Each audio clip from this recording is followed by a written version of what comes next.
정민이 말했습니다. 그 말이 가슴 깊이 와닿았어요. 일본에서 우리는 아이를 가진 것이 마치 죄인이 된 것 같은 기분이었지만 여기서는 아이가 축복으로 여겨지는 것 같았습니다. 여수에 도착할 무렵 딜런은 정민의 품에서 평화롭게 잠들어 있었어요. 줄리아의 얼굴에는 오랜만에 진정한 미소가 번졌습니다. 그녀의 눈에서 읽을 수 있었어요. 우리는 마침내 우리가 있어야 할 곳에 온 것 같다는 안도감을. 마이클, 우리 정말 잘 왔어요. 줄리아가 작은 목소리로 말했습니다. 저도 그녀의 손을 꼭 잡으며 고개를 끄덕였어요. 한 번의 버스 여행으로 우리의 인생이 바뀔 것이라고 누가 상상이나 했을까요? 정민이라는 한 사람의 등장, 그가 보여준 한국의 진짜 모습은 우리에게 새로운 희망을 선물해 주었습니다. 놀라운 변화가 시작되었습니다. 정민의 등장으로 버스 안의 분위기는 완전히 달라졌어요. 마치 얼어붙었던 공기가 따뜻하게 녹아내리는 것 같았습니다. 저도 손자가 있는데 여행할 때 정말 힘들었어요. 아이는 원래 그런 법이죠. 중년의 한국 여성이 우리에게 다가와 한국어로 말했어요. 정민이 통역해 주었고 그녀의 표정에서 진심 어린 공감을 느낄 수 있었습니다. 우리 손자 과자 좀 먹을래? 그녀는 가방에서 과자를 꺼내 딜런에게 건넸어요. 딜런은 잠시 낯설어하다가 금세 과자에 관심을 보였습니다. 이 모든 광경을 지켜보던 타쿠로는 불편한 기색이 역력했어요. 그는 더 이상 소리를 지르지 않았지만 여전히 무언가 불만이 있는 듯 했습니다. 그때 버스 앞쪽에 앉아있던 나이 지긋한 신사가 일어나 우리 쪽으로 걸어왔어요. 제 심장이 다시 빠르게 뛰기 시작했습니다. 또 다른 불평일까요? 실례합니다. 제가 이것을 가지고 있었는데 아기에게 도움이 될 것 같아서요. 그는 정민에게 한국어로 말했고 작은 종이약을 건넸습니다. 정민이 설명해 주었어요. 이분은 전직 초등학교 교장 선생님이십니다. 종이약은 한국에서 행운을 상징하고 아이들에게 선물로 자주 주신대요. 신사는 웃으며 딜런에게 종이약을 보여주었어요. 딜런의 눈이 반짝였고 신기한 듯 손을 뻗었습니다. 아이들은 우리의 미래입니다. 그들의 울음소리는 불편함이 아니라 살아있음의 증거죠. 정민이 신사의 말을 통역해 주었어요. 그 말에 버스 안의 여러 승객들이 고개를 끄덕였습니다. 타쿠로는 점점 더 작아지는 듯 했어요. 저도 아이 키우느라 고생 많으셨을 것 같아요. 힘내세요. 대학생으로 보이는 젊은 여성이 영어로 격려를 건넸습니다. 그녀의 밝은 미소에 줄리아도 덩달아 웃음 지었어요. 정말 고마워요. 이렇게 이해해 주시다니. 줄리아의 목소리가 떨렸습니다. 그녀의 눈에는 눈물이 고여 있었어요. 일본에서의 8개월 동안 우리는 단 한 번도 이런 따뜻한 지지를 받아본 적이 없었으니까요. 그런데 갑자기 딜런이 작은 손으로 타쿠로의 좌석을 가리켰어요. 모두의 시선이 자연스럽게 그쪽으로 향했습니다. 타쿠로는 어색한 표정으로 창밖만 바라보고 있었죠. 정민이 조용히 말했어요. 어쩌면 타쿠로 씨도 다른 관점을 배울 기회일 수 있겠네요. 그는 딜런을 안고 일어나 타쿠로에게 다가갔습니다. 실례합니다만 딜런이 당신에게 인사하고 싶어 하는 것 같아요. 타쿠로는 놀란 듯 뒤를 돌아보았어요. 딜런은 호기심 가득한 눈으로 그를 바라보고 있었습니다. 정민이 자연스럽게 종이약을 딜런의 손에 쥐어주었고 놀랍게도 딜런은 그것을 타쿠로에게 내밀었어요. 순간 버스 안이 조용해졌습니다. 모두가 타쿠로의 반응을 기다리고 있었어요. 그의 얼굴에 복잡한 감정들이 스쳐 지나갔습니다. 처음에는 당혹감, 그 다음에는 혼란, 그리고 마지막에는 약간의 부끄러움. 타쿠로는 잠시 망설이다가 조심스럽게 종이약을 받았어요. 고맙구나. 그의 목소리는 이전과 달리 부드러웠습니다. 딜런은 그에게 환한 미소를 지었어요. 그 순수한 미소 앞에서 타쿠로의 완고함도 조금씩 녹아내리는 듯 했습니다. 아이들은 정말 순수하죠. 그들에게는 편견이 없습니다. 정민이 말했어요. 타쿠로는 무언가 말하려다 그만두었습니다. 대신 그는 고개를 약간 숙이더니 자리를 떠나 버스 맨 뒷좌석으로 옮겼어요. 더 이상 항의하지 않았지만 그의 표정에서 여전히 내적 갈등이 읽혔습니다. 이런 반응은 처음이에요. 제가 정민에게 말했어요. 일본에서는 항상 우리가 나가거나 사과해야 했죠. 누군가 우리 편을 들어준 적은 한 번도 없었어요. 정민은 미소 지었어요. 한국에서는 아이가 울어도 대부분 이해해줍니다. 물론 부모가 최선을 다해 달래야 하지만 그게 안 될 때도 있다는 걸 모두가 알죠. 그럴 때는 서로 도와주는 게 우리 문화예요. 버스는 이제 평화로웠습니다. 딜런은 여러 승객들의 관심과 사랑을 받으며 즐거워하고 있었어요. 줄리아의 얼굴에도 오랜만에 긴장이 풀린 모습이 보였습니다. 잠시 후 정민이 제게 말했어요. 저기 보세요. 타쿠로 씨가 여전히 종이약을 들고 있네요. 뒤를 돌아보니 타쿠로는 창가에 앉아 종이약을 바라보고 있었습니다. 그의 표정이 처음과는 많이 달라져 있었어요. 뭔가 생각에 잠긴 듯 했죠. 어쩌면 그도 오늘 무언가를 배웠을 거예요. 정민의 말에 고개를 끄덕였습니다. 모든 사람이 변할 수 있다는 희망. 그것이 이 버스 안에서 일어난 작은 기적이었을지도 모릅니다. 여수에 거의 도착할 무렵 타쿠로는 자리에서 일어나 조용히 우리에게 다가왔어요. 사과드립니다.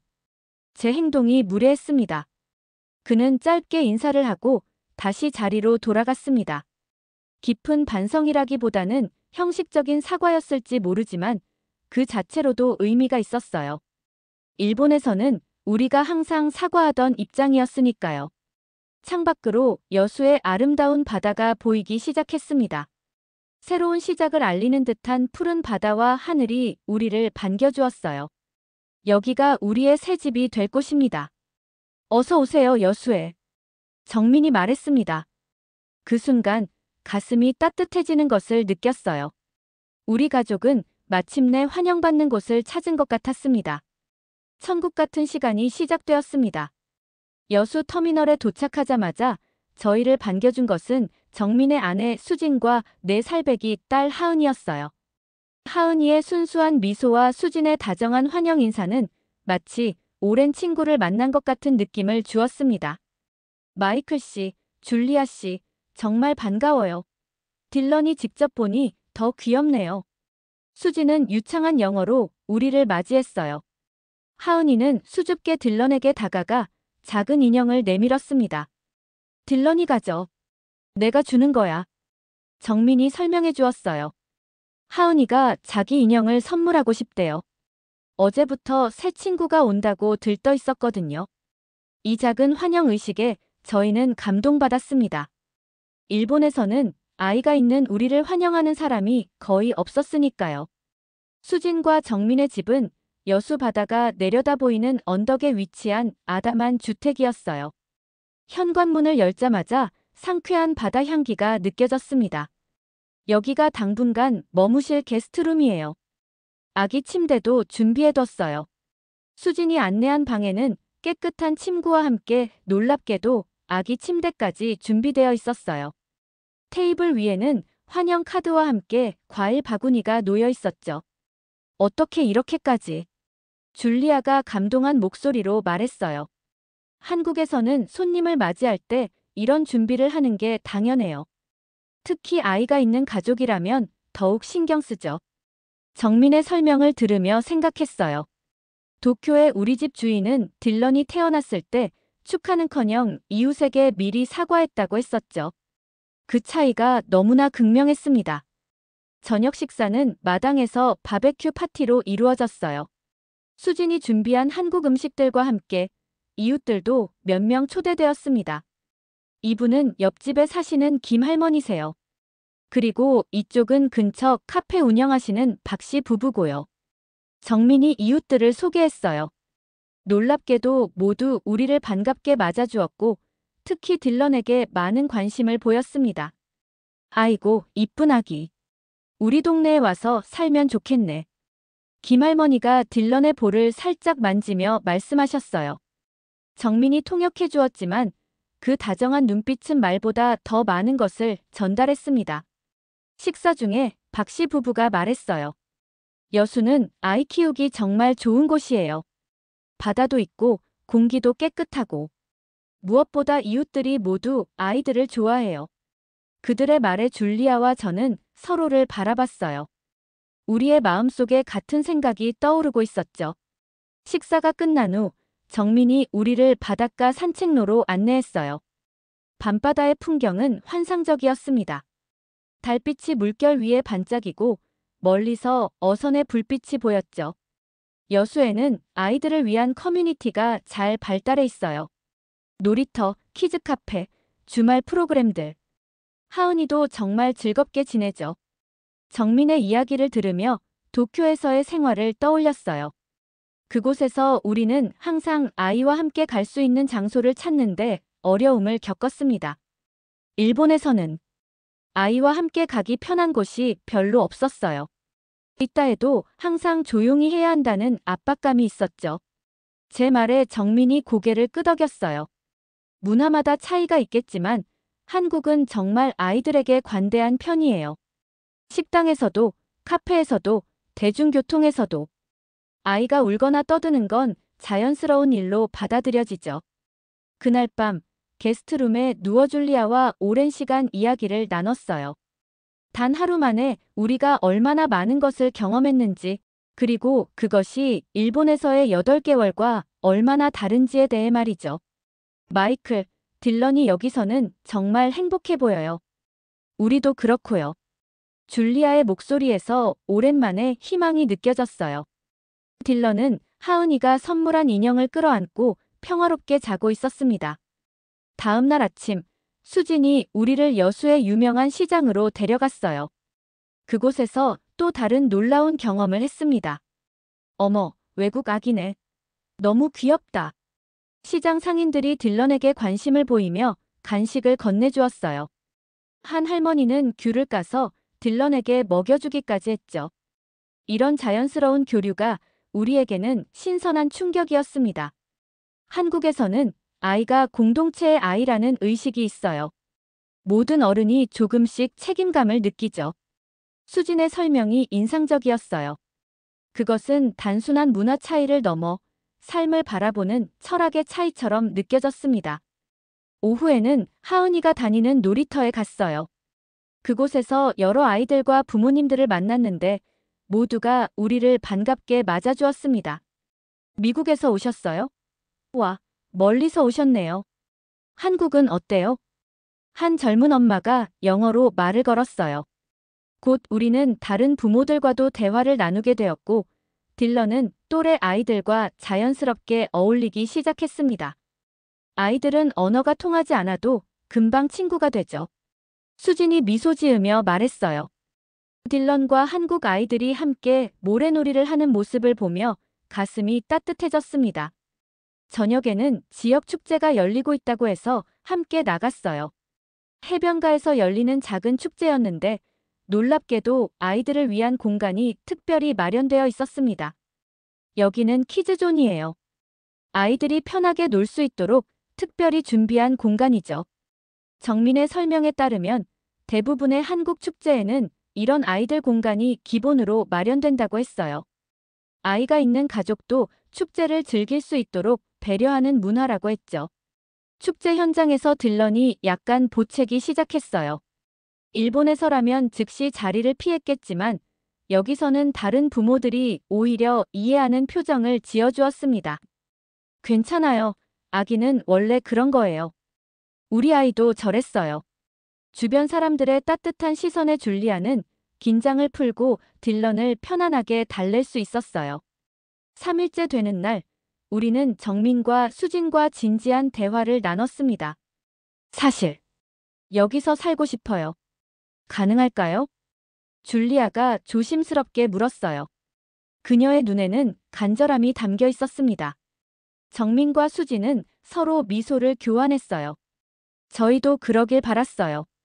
여수에는 외국인 커뮤니티도 있고 CNN에서 일하시니 원격으로도 가능하지 않을까요? 그 순간 우리 가족의 미래에 대한 새로운 가능성이 열리는 것을 느꼈습니다. 도쿄에서의 상처가 치유되고 새로운 희망이 싹트기 시작했어요. 창밖으로 보이는 평화로운 여수의 바다를 바라보며 생각했습니다. 때로는 인생의 가장 큰 상처가 가장 큰 축복으로 바뀔 수 있다는 것을요. 일본에서의 고통스러운 경험이 없었다면 우리는 결코 이 아름다운 곳, 우리를 진정으로 환영해주는 이 나라를 발견하지 못했을 테니까요. 마이클, 우리 정말 집을 찾은 것 같아요. 줄리아의 말에 깊이 고개를 끄덕였습니다. 그렇습니다. 우리는 마침내 집을 찾았습니다. 극적인 변화가 시작되었습니다. 한국 여수에 온 지 한 달이 지난 지금, 우리 가족은 완전히 다른 삶을 살고 있어요. 도쿄에서의 고통스러운 기억은 마치 다른 사람의 이야기처럼 멀게만 느껴집니다. 마이클, CNN 본사에서 연락 왔어요. 당신의 한국 정착기 다큐멘터리 제안을 승인했대요. 줄리아가 흥분한 목소리로 알려주었어요. 지난 2주 동안 구상해온 기획안이 마침내 통과된 것입니다. 아시아의 다른 아이 키우기 일본과 한국의 문화적 차이라는 주제의 다큐멘터리였죠. 정말? 그럼 이제 공식적으로 여기서 장기 체류할 수 있겠네. 저는 딜런을 번쩍 들어올리며 기뻐했습니다. 딜런도 마치 알기라도 한 듯 킬킬 웃었어요. 그 모습을 보며 다시 한번 감사함을 느꼈습니다. 이 아이가 한국에서 얼마나 행복해 보이는지. 우리는 정민과 수진의 도움으로 그들의 집 근처에 작은 집을 렌트했어요. 바다가 보이는 아담한 2층 주택이었죠. 도쿄의 비좁은 아파트와는 비교도 안 되는 공간이었습니다. 시내 중심부보다는 조금 멀지만 아이 키우기엔 이런 한적한 동네가 훨씬 좋을 거예요. 수진의 조언을 따른 결정이었는데 정말 탁월한 선택이었어요. 매일 아침 바다 향기와 함께 하루를 시작할 수 있다는 것, 그리고 무엇보다 이웃들의 따뜻한 환대가 우리를 행복하게 만들었습니다. 브라운 씨, 이 김치 좀 드셔보세요. 제가 직접 담갔어요. 옆집 할머니가 종종 음식을 나눠주시곤 했어요. 처음에는 언어가 통하지 않아 어색했지만 구글 번역기와 서툰 한국어로 조금씩 소통하기 시작했습니다. 그리고 놀랍게도 그런 작은 교류가 우리에게 소속감을 주었어요. 다큐멘터리 촬영은 순조롭게 진행되고 있었습니다. 저는 일본에서의 경험과 한국에서의 새로운 삶을 대비시키는 내용으로 구성했어요.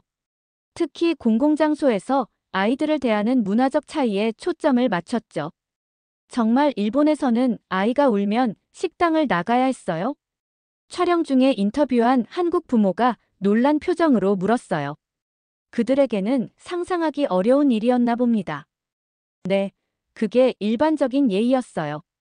아이의 울음은 민폐로 여겨졌죠. 제 대답에 인터뷰에 참여한 한국 부모들은 고개를 가로저었습니다. 그들에게 아이의 울음은 자연스러운 것이었고 오히려 사회가 함께 이해하고 보듬어야 하는 것이었으니까요. 줄리아도 새로운 도전을 시작했어요. 그녀는 인스타그램에 AISINGD와 ELANINKOREA라는 계정을 만들어 한국에서의 육아 경험을 공유하기 시작했습니다. 마이클, 믿어지지 않아요. 어제 올린 게시물이 10만 뷰를 넘었어요. 전 세계 부모들이 한국의 육아 문화에 관심을 보이고 있어요. 줄리아의 콘텐츠는 단순한 여행 기록을 넘어 다양한 문화권의 육아법을 비교하는 교육적 내용으로 발전했어요. 특히 한국의 온 마을이 아이를 키운다는 철학이 많은 서구 부모들에게 신선한 관점을 제공했죠. 어느 날 CNN 본사에서 깜짝 제안이 왔습니다. 마이클, 당신의 다큐멘터리를 시리즈로 확장하고 싶습니다. 세계의 육아 문화라는 주제로 다른 나라들도 추가 촬영하면 어떨까요? 이 제안은 우리 가족에게 큰 기회였어요. 하지만 동시에 한국을 떠나야 한다는 뜻이기도 했죠. 고민 끝에 저희는 새로운 계획을 세웠습니다. 한국을 베이스로 하고 다른 나라는 단기 취재 여행으로 다녀오는 건 어떨까요? 다행히 CNN 측에서도 이 제안을 받아들였고 우리는 한국에 계속 머물 수 있게 되었어요. 딜런에게 안정적인 환경을 제공하는 것이 가장 중요했으니까요. 마이클, 우리가 이 경험을 통해 뭔가 의미 있는 일을 하고 있다고 생각해요. 단순히 우리 가족의 행복을 넘어서 줄리아의 말에 깊이 공감했습니다. 우리의 이야기가 비슷한 상황에 처한 다른 부모들에게 희망이 될 수 있다면 그것만으로도 충분히 가치 있는 일이었어요. 정착한 지 3개월이 지난 어느 날, 우리는 놀라운 방문객을 맞이했습니다. 버스에서 만났던 일본인 타쿠로가 여수를 다시 찾아온 것이었어요. 실례합니다. 지난번에 무례하게 굴어 죄송했습니다. 사실 한국의 육아 문화에 대한 이야기를 더 듣고 싶어서 찾아왔습니다. 타쿠로의 태도는 완전히 달라져 있었어요. 그는 줄리아의 인스타그램을 팔로우하고 있었고 우리의 경험에 깊은 관심을 보였습니다. 일본도 변할 수 있을까요? 우리도 아이들에게 더 친화적인 사회가 될 수 있을까요? 타쿠로의 진지한 질문에 대답하며 문화적 변화의 가능성에 대해 오랜 시간 대화를 나눴어요. 그 대화를 통해 저는 깨달았습니다. 우리의 경험이 단순한 개인적 여정을 넘어 작지만 의미 있는 변화의 시작점이 될 수도 있다는 것을요. 다큐멘터리가 방영된 날, 우리 가족은 정민, 수진, 하은이와 함께 TV 앞에 모였어요. 화면에는 도쿄에서의 우리의 고통스러운 경험부터 한국에서 찾은 새로운 희망까지 솔직한 이야기가 담겨 있었습니다. 세계 각국의 육아 문화는 그 사회의 가치관을 반영합니다. 한국에서 우리 가족이 발견한 것은 단순한 편이나 친절이 아닌 아이를 사회의 중심에 두는 근본적인 철학이었습니다. 화면 속 제 내레이션이 흘러나왔어요. 마지막 장면은 여수 바닷가에서 딜런과 하은이가 함께 뛰노는 모습이었습니다. 아이들의 웃음소리가 민폐가 아닌 축복으로 여겨지는 사회. 그것이 우리가 한국에서 발견한 가장 소중한 가치입니다. 방송이 끝나고 전 세계에서 메시지가 쏟아졌어요. 특히 일본의 젊은 부모들로부터 많은 공감과 응원을 받았습니다. 작은 변화의 물결이 시작된 것 같았어요. 저녁 노을이 물드는 여수 바닷가를 산책하며 줄리아와 손을 잡고 딜런을 바라봤습니다. 한 번의 용기 있는 결정이 우리 가족의 인생을 얼마나 크게 바꿔놓았는지 새삼 실감했어요. 종종 생각해요. 만약 우리가 일본에 그대로 남아있었다면. 줄리아의 말에 고개를 저었습니다. 생각하고 싶지 않아. 때로는 최악의 상황이 최고의 기회가 되기도 하는 법이야. 딜런은 이제 한국어 단어도 몇 개 배우기 시작했고, 우리도 조금씩 한국 문화에 적응해가고 있었어요.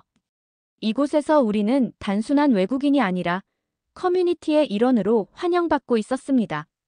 마이클, 우리가 정말 집을 찾은 것 같아요. 여기가 딜런이 자라야 할 곳이에요. 줄리아의 확신에 찬 목소리에 깊이 동의했습니다. 우리의 여정은 여전히 진행 중이지만 한 가지는 확실했어요. 우리는 더 이상 이방인이 아니었습니다. 우리는 마침내 집에 온 것입니다. 이번 영상은 여기까지입니다. 귀한 시간 시청해주셔서 감사드립니다. 저에게도 귀한 구독과 좋아요, 알림 설정까지 부탁드립니다. 감사합니다.